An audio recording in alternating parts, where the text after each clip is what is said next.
आज हम लोग का विषय है ट्रांजिस्टर और हिंदी में ये लेक्चर होगा प्योरली हिंदी में। तो पहले ट्रांजिस्टर ट्रांजिस्टर तीन सेमीकंडक्टर्स का साइड बाय साइड रखने से जो डिवाइस डिज़ाइन होता है उसी को हम लोग ट्रांजिस्टर बोलते हैं। और ट्रांजिस्टर मेनली दो तरह का होता है, एक बीजेटी और एक एफईटी। बीजेटी हुआ bipolar junction transistor, bipolar junction transistor. और एफईटी हुआ फील्ड इफेक्ट ट्रांजिस्टर। और हमारा जो कोर्स है वो completely limited to this BJT only. और ये बीजेटी का भी दो हिस्सा होता है, एक एनपीएन और एक पीएनपी। एक एनपीएन और एक पीएनपी। यानी तीन डायोड को अगर दो एन का बीच एक पी रहता है तो उसको हम लोग एनपीएन बोलते हैं, और दो पी का बीच अगर एन रहता है तो उसको पीएनपी ट्रांजिस्टर बोलते हैं। और इसमें भी हम लोग जो है स्टडी करेंगे एनपीएन के बारे में ही। और इसका स्टडी करने से ही हम लोग को पीएनपी का भी एक्शन पता चल जाएगा। एनपीएन का स्टडी करेंगे तो जहाँ इलेक्ट्रॉन्स का बारे में चर्चा करेंगे, पीएनपी में वही होल्स बन जाएगा। और एनपीएन में जहाँ होल्स का बारे में चर्चा करेंगे, पीएनपी में वो इलेक्ट्रॉन्स हो जाएगा। इतना ही अंतर है। तो हम लोग को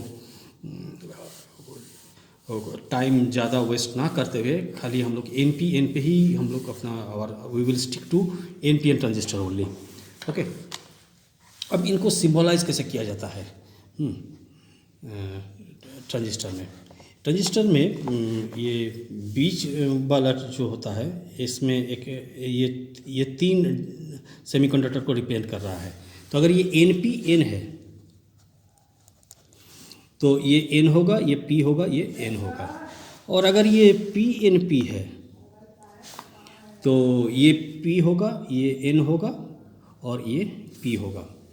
अब इनमें से एनपीएन में एक दो जोन होता है, एक एमिटर बेस जोन होता है और एक कलेक्टर बेस जोन होता है। तो हम लोग एमिटर को एक एरो से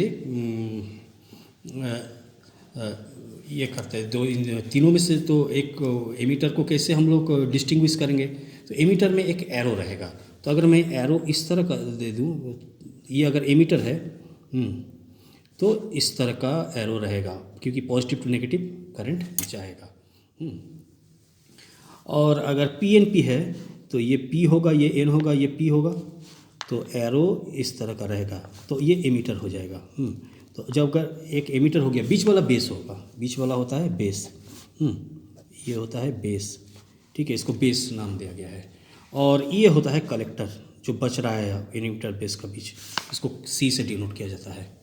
तो ये बी हो गया, ये सी हो गया।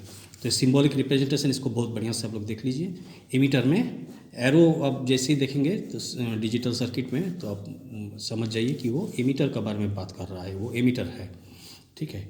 और P टू N एमिटर में करंट फ्लो करेगा, तो एरो का भी डायरेक्शन उसी तरह से हम लोग देंगे। तो NPN में आपको तो आपको कोई कन्फ्यूज़न नहीं होना चाहिए। अगर ये बताया जाएगा कि ये कौन सा आइडेंटिफाई करने के लिए दिया जाता है तो आप आइडेंटिफाई कर सकते हैं। मान लीजिए ये बेस है और ये है, तो इसमें से कौन सा बेस है कौन सा एमिटर है अभी नहीं बता पाएंगे आप। लेकिन अगर ये एरो हम दे दिए तो आप बता सकते कि ये ऊपर वाला एमिटर है, ये वाला बेस होगा, तो ये वाला कलेक्टर होगा। पीएनपी है कि एनपीएन है तो ये ज़रूर पी होगा, तो ये एनपीएन ही होगा क्योंकि पॉजिटिव टू नेगेटिव करंट जाएगा। तो इस तरह से आप आइडेंटिफाई कर सकते हैं। तो ये सिंपल कुछ लॉजिक है हम लोग आइडेंटिफाई करने के लिए। और ट्रांजिस्टर का मेन यूज़ हम लोग का जो कोर्स में है वो दो है।